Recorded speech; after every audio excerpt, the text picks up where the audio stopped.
Chào mừng các bạn đã quay trở lại với kênh YouTube của GK. Hôm nay mình sẽ trên tay bộ keycap XDA Apple và so sánh độ cao của cái bộ keycap này với những profile keycap khác, ví dụ như là MT3 ở đây, Cherry và OSA. Có một bộ OSA ở đây. Keycap SA thì hiện tại ở đây không có, cho nên mình sẽ so sánh với ba loại keycap còn lại. Keycap này thì được đóng bằng cái hộp giấy màu đen, nhìn cũng khá là lịch sự. Tất cả là có 3 khay.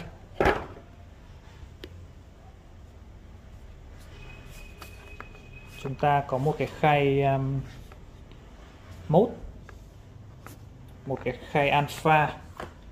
Cái này là bên 5 pad và những cái phím khác.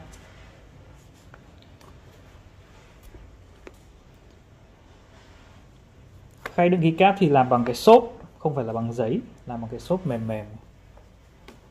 Đây. Có một số novelty khá là đẹp mắt, ví dụ như là hình quả táo này, Apple này, hình cái iPod,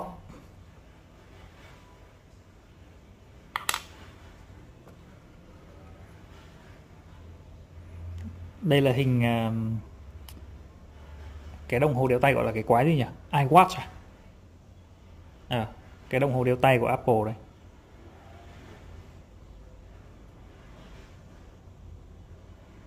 Đó, đây là cái đồng hồ đeo tay. Phía bên dưới là cái núm này này. Bên dưới là cái núm vặn, gọi là crown button của cái iWatch này. Apple Watch, không phải là iWatch.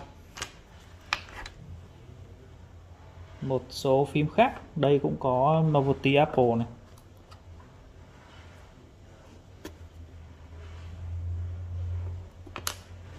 Bởi vì đây là bộ keycap mang theme của Apple, cho nên là cái phần mode và phông chữ thì nó cũng rất là đặc trưng. Ví dụ như là đây, cái nút An nhé, thì nó sẽ có những cái biểu tượng như thế này. Có mấy bộ keycap, ví dụ như là 2048, tên bộ keycap là 2048 thì nó cũng có những cái biểu tượng kiểu như thế này. Ví dụ như là Command thì nó sẽ là cái hình xoáy xoáy kiểu như thế này. Mình không biết gọi tên là cái gì cả. Các phím control, mũi tên đi lên này.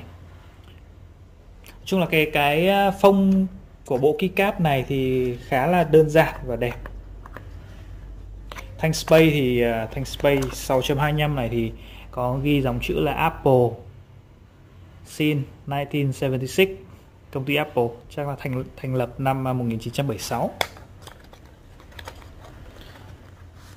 Về để mình xem độ dày của keycap nào. Đây, keycap đây. Keycap cũng khá là dày đấy. Nhưng mà cầm keycap này cảm giác nó hơi xốp, nó không được cứng và giòn lắm.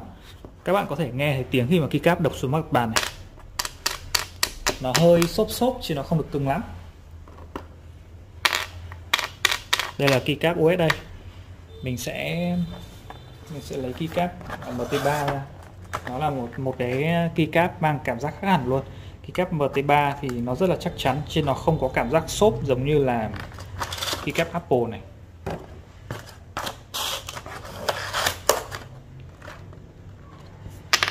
Đấy, các bạn nghe thấy tiếng kêu nó khác hẳn luôn. Nghe nó rất chắc, đặc. Cái này thì hơi lẹt phẹt một tí, cảm giác nó hơi xốp, nó không chắc lắm.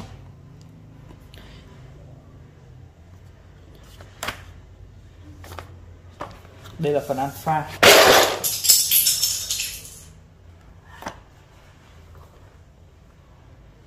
Alpha khá là đẹp.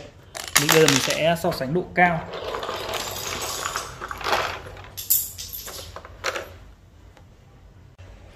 Bây giờ thì mình sẽ đi so sánh chiều cao của các profile keycap nhé. Đầu tiên là chúng ta sẽ so sánh hàng F. Đây, F1 của XDA.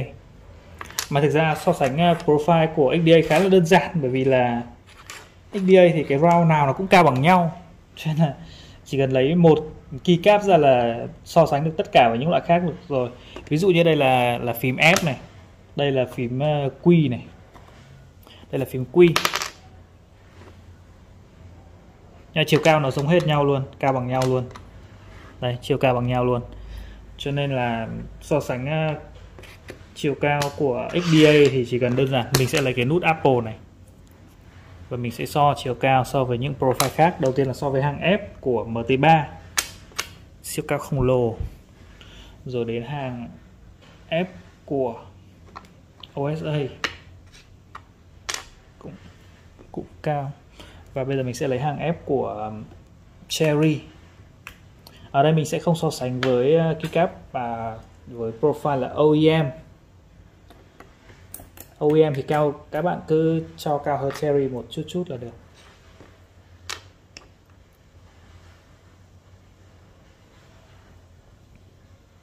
Đây, MT3. Còn đây là OSA, Cherry và XDA, chiều cao từ cao tới thấp. Tiếp tục sẽ đến hàng số 1 của MT3 này.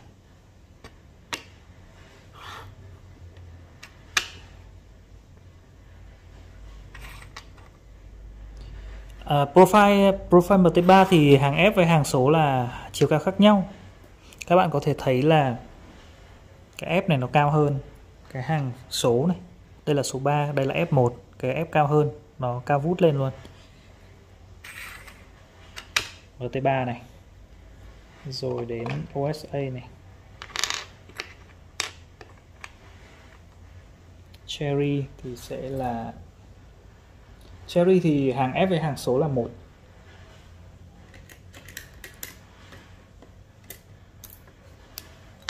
Cherry hàng phím F với hàng phím số nó chiều cao bằng nhau.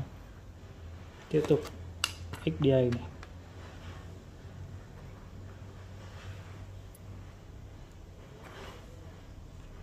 vẫn từ cao tới thấp MT3, OSA, Cherry và XDA. Tiếp tục tới hàng có chữ Q. Cách đặt tên round của keycap thì nó có nhiều cách đặt khác nhau. Có hãng thì đặt từ hàng F là round 1, round 2, round 3, round 4. Nhưng có hãng thì lại đặt ngược từ dưới lên, là có nghĩa là 1, 2, 3, 4. Có hãng là đặt từ trên xuống dưới, 1, 2, 3, 4. Nói chung là họ không thống nhất. Tiếp tục đến keycap OSA. Bây giờ thì OSA đã cao hơn MT3 rồi. Chữ Q.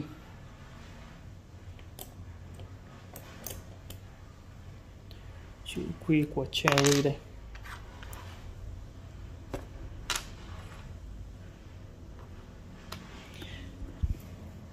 Thì các bạn có thể thấy là MT3 thấp hơn OSA. Cherry thì lại bây giờ lại còn thấp hơn cả XDA rồi. Cherry thì nó nghiêng xuống dưới này, dốc xuống dưới. Nếu mà sắp xếp theo độ cao thì cái hàng Q thì sẽ là như thế này.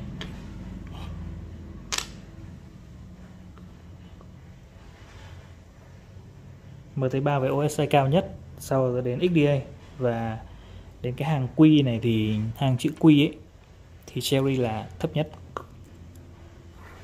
Tiếp tục đến hàng phím có chữ A. Chữ A đây.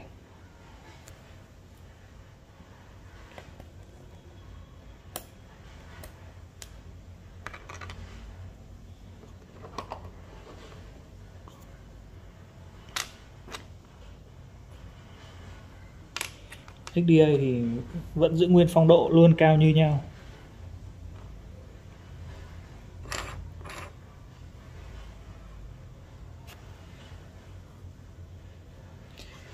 Ở hàng chữ A thì MT3 với cả OSA khá là xem nhau, cao cũng xem nhau.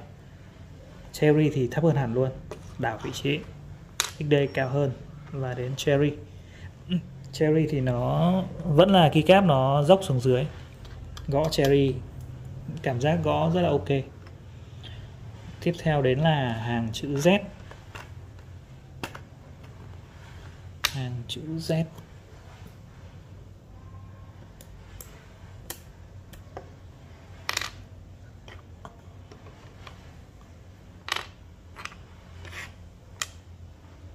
Đến hàng chữ Z này thì MT3 dốc xuống khá là nhiều.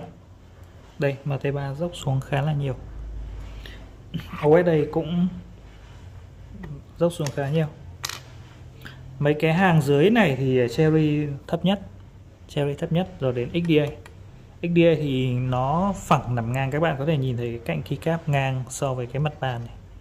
Còn mấy cái profile còn lại thì nó sẽ dốc xuống dưới. Đến hàng cuối cùng là hàng function. Hàng function thì có nút control này.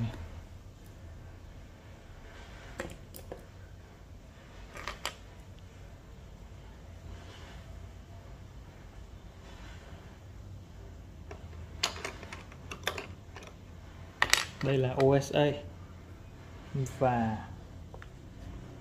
lấy quả táo đi, Apple đây, quả táo Apple đi cho chất. So sánh chiều cao thì mấy cái round dưới cùng này thì MT3 với cả OSA vẫn là cao nhất. Tại MT3 cái cạnh nó dốc nhất nhỉ. Đến OSA cũng dốc này. XDA thì phẳng và Cherry mấy cái hàng dưới cùng này thì thấp nhất.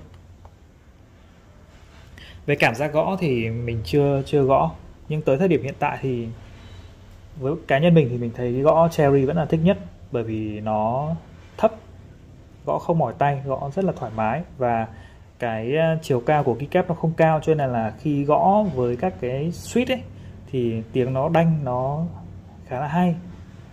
Còn mấy keycap khác thì độ gia công nó không cao bằng. Ví dụ như OSA này cũng là double shot nhưng mà gõ cũng không bằng cái bộ Cherry đâu. Cherry của mình dùng JVK. Ok, vậy là mình đã unbox cái bộ XDA Apple và so sánh chiều cao của những profile keycap khác nhau. Các bạn có câu hỏi hay là thắc mắc gì thì các bạn có thể comment xuống bên dưới và mình sẽ trả lời. Cảm ơn bạn đã xem video này. Mình là GoAK và sẽ hẹn gặp lại các bạn trong những video tiếp theo.